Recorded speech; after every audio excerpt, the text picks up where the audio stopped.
Nesse vídeo, vamos compreender e estudar alguns aspectos e características principais da força elástica e a sua relação com o trabalho, e algumas aplicações no cotidiano. Primeiramente, a definição do que é a força elástica. A força elástica é aquela que surge a partir da deformação, compreensão ou distensão de uma mola, ou de algum outro corpo com propriedades elásticas.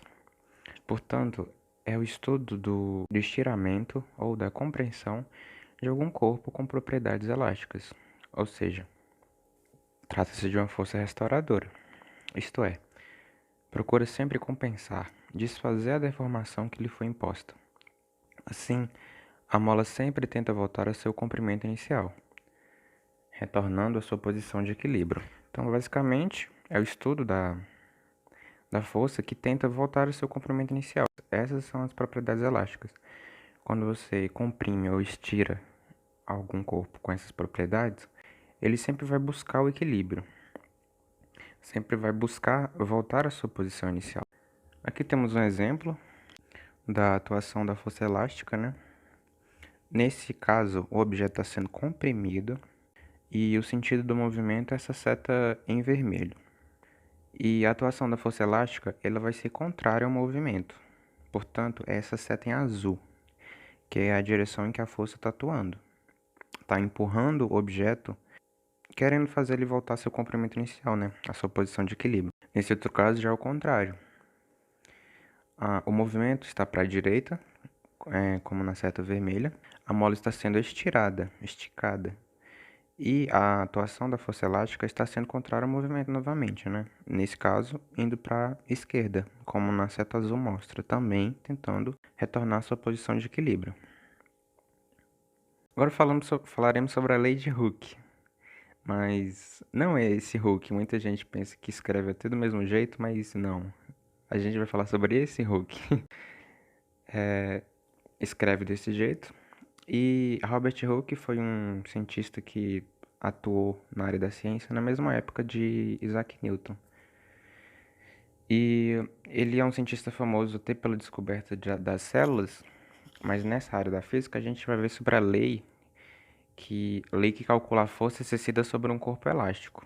Ele atuou em várias áreas da ciência e essa é a nossa área de atuação que a gente vai ver nesse slide. Ele descreveu a força elástica é igual à constante elástica vezes a deformação da mola. A constante elástica dada em newtons por metro e a deformação dada em metro. A força elástica vai ser dada em newtons. Essa deformação da mola vai ser a distância em que a mola está do seu ponto de equilíbrio. A constante elástica vai ser diferente para cada tipo de corpo elástico. Uma mola fina e uma mola grossa, ou um corpo mole e um corpo duro com propriedades elásticas, vão ter constantes elásticas diferentes, sendo a constante elástica definida, a gente vai ver um pouco mais para frente, que a gente pode defini-la pelo gráfico ou por valores experimentais. Estudando um pouco o gráfico, a gente vai ver algumas propriedades que dá para observar. Primeiramente, né, estudando o gráfico da força em função da deformação, vemos que o gráfico será uma linha reta, por se tratar de uma função de primeiro grau, y igual a x mais b. No estudo da função de primeiro grau, a gente viu que o a vai ser o coeficiente angular, ou a tangente do ângulo, né, que é o ângulo oposto pelo adjacente. E a gente dá para calcular a área também, com as informações corretas. Nesse caso da equação, estudando ela, equivale a alguma propriedade. Primeiramente, observando que ela é uma linha reta, né? Ou o b, nesse caso, é igual a zero, portanto, a gente tem y igual a x, e o seu ponto inicial é a origem. Porém, existem casos que a mola já pode ser esticada e tiver alguma coisa interferindo ela voltar ao seu ponto inicial, que seu b pode ser outro número, pode variar um pouco. Porém, na função original a gente tem isso, que a posição original vai ser o zero, né? Então, portanto, o gráfico começa no zero e, nesse caso, vai em posição crescente. Agora, para calcular o trabalho através desse gráfico. Bem, temos a área do triângulo formado pela força e pela variação da deformação. Esta área é o trabalho exercido pela mola, pois a explicação do porquê a área desse gráfico vai ser o trabalho. Bem, trabalho é a força vezes a deformação.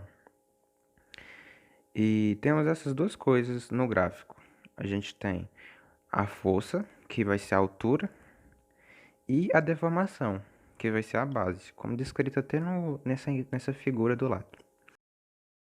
Bem, e a força, como dada até na equação de Hooke, na lei de Hooke, na verdade, a gente vai ter que a força elástica é igual a constante elástica vezes a deformação. Substituindo na função do trabalho a força pela lei de Hooke, a gente vai ter que F é igual a Kx. E está até substituído nessa parte de baixo. Kx vai ser a força e vezes o x da equação do trabalho. Portanto, o x vai ficar ao quadrado. E vezes meio, porque o cálculo da área do triângulo é base vezes altura dividido por 2. Portanto, esse dividido por 2 tem que entrar na equação. Logo, a equação do trabalho vai ser kx ao quadrado sobre 2, que por sinal é a mesma equação da energia potencial elástica, pois temos a área do triângulo formado pela força de variação e deformação. Na força elástica, o trabalho e a energia potencial são equivalentes. Também a mesma equação, né? O módulo do trabalho é igual à energia potencial, que é igual a kx ao quadrado sobre 2. É bem parecido com outras equações também, da energia cinética, que era meio vezes massa vezes velocidade ao quadrado. É a equação parecida, porém, os valores são diferentes e o meio, quando você está multiplicando, você pode usar ele sobre 2, no caso. Portanto, tanto faz você escrever kx ao quadrado vezes meio ou kx ao quadrado sobre 2. E agora falando sobre a constante elástica, que é o valor do k, né? Temos também o coeficiente angular ou tangente do ângulo, que basicamente é o valor de k, né? A constante elástica. Se você tiver os valores da força elástica e os valores da deformação, você pode achar a constante elástica. Porque a gente tem a equação y é igual a x mais b, que é a função afim, que é a lei de Hooke. Você considera o b como zero. E quando você quer achar o valor de k, você passa o x do outro lado, invertendo a operação. Portanto, ele está multiplicando, vai passar dividindo. A constante elástica vai ser igual à força elástica sobre a deformação. Bem, o que é a força elástica sobre a deformação? A força elástica, se você observa bem, é o cateto oposto ao ângulo. E a deformação é o cateto adjacente ao ângulo. A hipotenusa vai ser a nossa reta. O que é o cateto oposto sobre o adjacente? É a tangente do ângulo. Logo, a tangente do ângulo vai ser igual à constante elástica. Portanto, se você tiver o ângulo, você consegue achar a constante elástica. Se você tiver a força elástica e a deformação, você também consegue achar a constante elástica. Agora, a força elástica no dia a dia. A atuação da força elástica no nosso dia a dia é bem abrangente, né? Aqui são alguns exemplos, né? O dinamômetro, que foi um equipamento criado pelo Robert Hooke também, né? Que calcula a força que você aplica no objeto. Também pode calcular a massa. Se você colocar o objeto suspenso no ângulo de 90 graus com a Terra, você também consegue achar a massa do corpo, pois a força-peso vai estar atuando. O cálculo que você vai achar no dinamômetro vai te dar a força-peso. E se você quiser achar a massa do objeto, você coloca naquela fórmula lá, né? Que a força-peso é igual a massa vezes a gravidade, que você consegue achar a massa. Essa foi uma descoberta de Robert Hooke, que é usada em muitos lugares hoje em dia. E também por físicos, para calcular a força aplicada. Porque se você colocar ela alguma superfície, você consegue calcular a força que você precisa para movimentar um corpo também. Então você pode calcular a força de atrito, você pode calcular a força que exerce sobre algum objeto, dentre outros tipos de força que você pode usar nesse dinamômetro. Temos o bang jump, né, que nesse caso a gravidade também atua. Alguém se prende a uma corda com propriedades elásticas, né, e salta de uma certa altura. A gravidade vai puxar o corpo para baixo, vai chegar um momento que a corda vai estar esticada ao máximo e vai puxar o corpo de volta para cima, porque tem propriedades elásticas, né? Um exemplo de força elástica também está contido no amortecedor, que controla as oscilações sofridas pelo veículo para deixá-lo contido no chão, né? Para o passageiro não sentir as oscilações que o terreno atua sobre o veículo. E a gente pode ver isso em carros, motos, bicicletas, dentre outros. No âmbito mais esportivo, também temos o arco e flecha, que contém propriedades elásticas também, né? O arco vai receber a força e a força elástica vai ser contrária ao movimento. Então, portanto, quando você puxa o arco, você faz uma força e a força elástica está agindo de forma contrária. Quando você solta, a força elástica vai disparar o projétil, né? A flecha. Também a gente vê em slings, a gente tem muitos jogos também que trazem esse conceito de força elástica, né? Se for pensar num lado mais lúdico, mais abstrato. E várias outras atuações do dia a dia, como o elástico da roupa, elástico do dinheiro, várias outras coisas que atuam nessa força elástica. Aqui são só alguns exemplos. Agora eu vou reproduzir para vocês uma demonstração da força elástica no PET. É uma simulação que traduz um pouco essa ideia da lei de Hooke.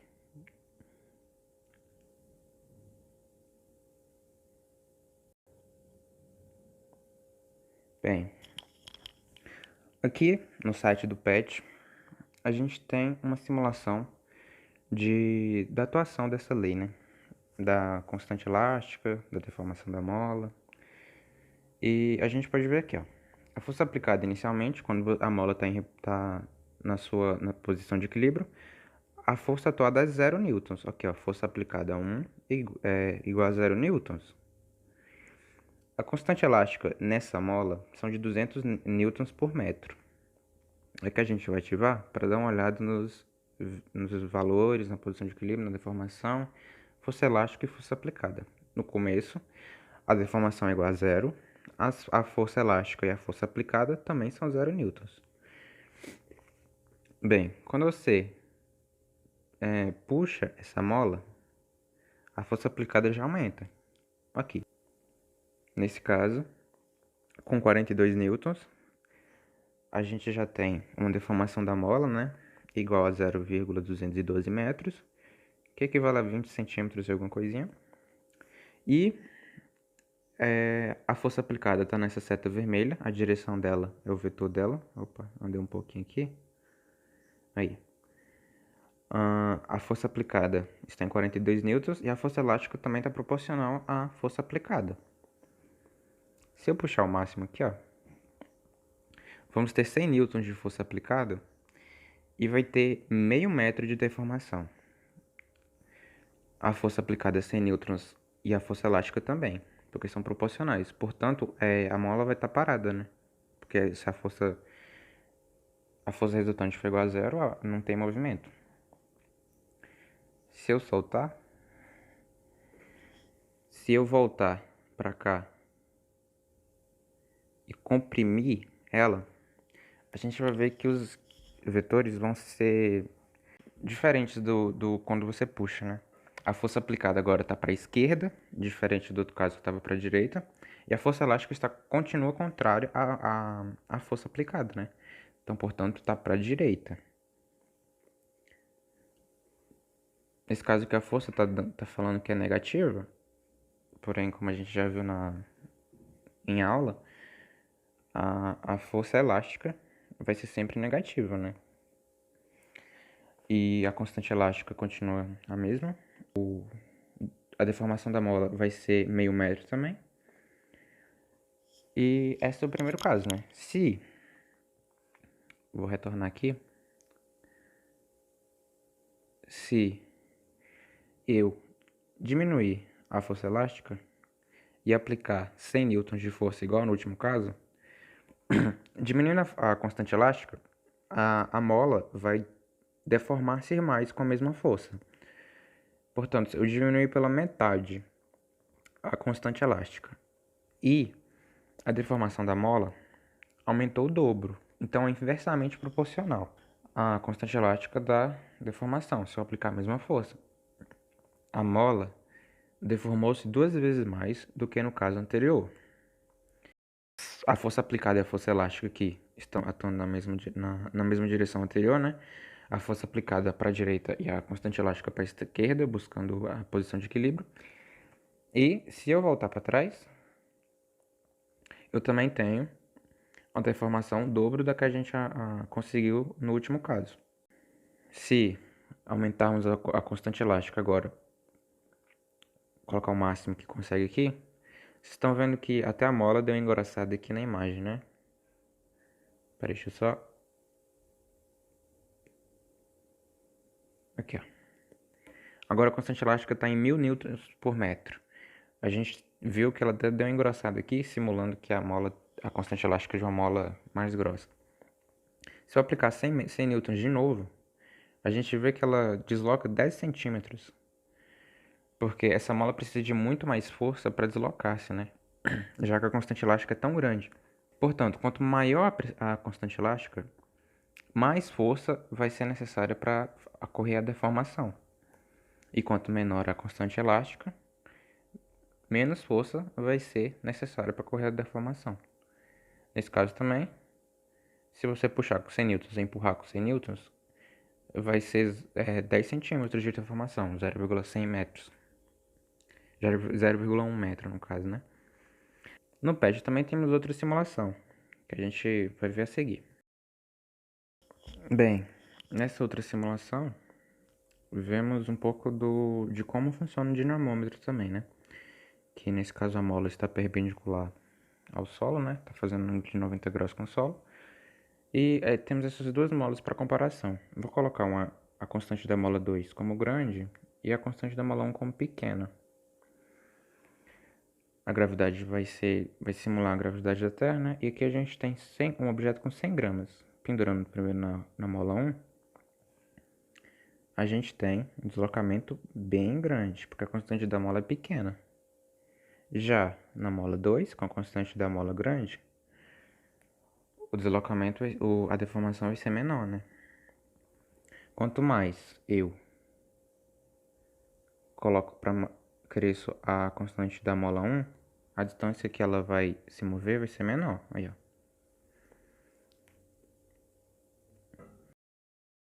Isso a gente consegue tirar como o cálculo da massa e da força gravitacional é feita pelo dinamômetro. A constante da mola vai ser um valor pré-determinado, né? A gente já vai ter esse valor. E a gente vai ter que usar a força que está atuando sobre ela, que é a força gravitacional.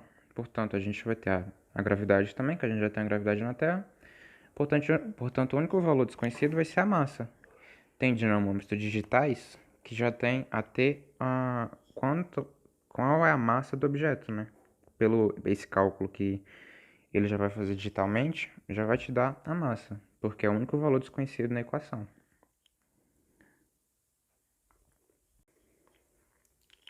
Para finalizar, a gente vai ver só alguns cálculos utilizando algumas imagens do PET. Aqui, primeiro o caso, o de cima, aplicação do cálculo da lei de Hooke. O primeiro caso, a gente vai ter uma constante elástica de 200 newtons por metro e a força aplicada de 100 newtons, como a gente viu no exemplo que acabamos de observar no site do PET. No segundo caso, a constante elástica vai ser de 100 newtons, uma constante menor, e a força aplicada é igual à primeira, né? 100 newtons. O cálculo vai ser força elástica igual a constante vezes a deformação. Força elástica é igual a 200 no primeiro caso, 200 newtons por metro, vezes meio metro, que é a deformação da mola. Portanto, tem 100 newtons de força aplicada. Já tá, no caso do PET, já nos dá os valores, né? Porém, se você for fazer experimentalmente e não tiver algum desses valores, para essa fórmula dá para calcular de boa. No segundo caso também, 100 newtons por metro, que é a constante da mola, vezes 1 metro, que é o dobro da primeira, porque a constante elástica foi diminuída pela metade, é inversamente proporcional. Portanto, a deformação ela vai ser o dobro da primeira e a força aplicada vai ser a mesma.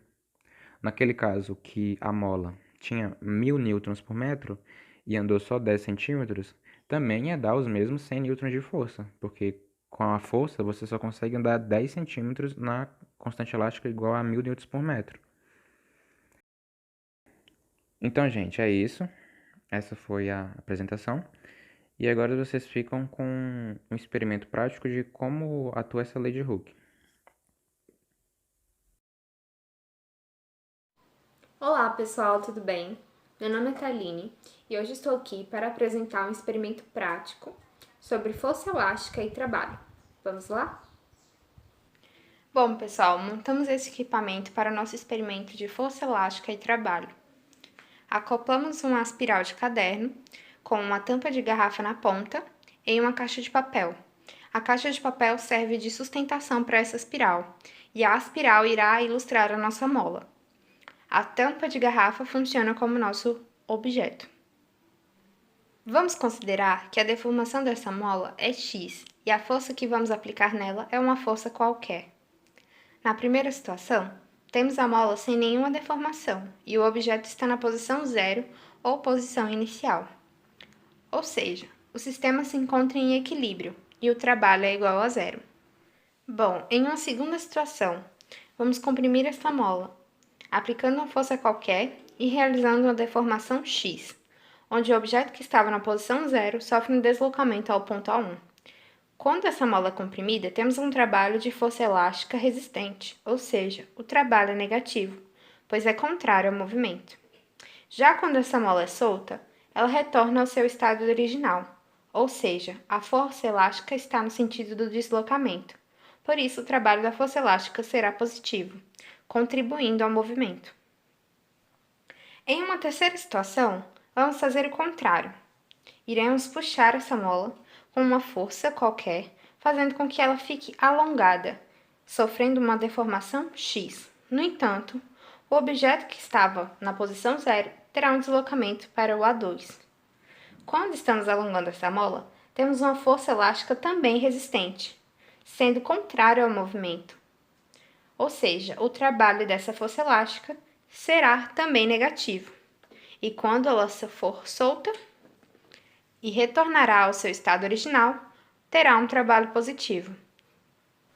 Como podemos ver, a mola pode ser comprimida ou alongada, o que descreve a lei de Hooke.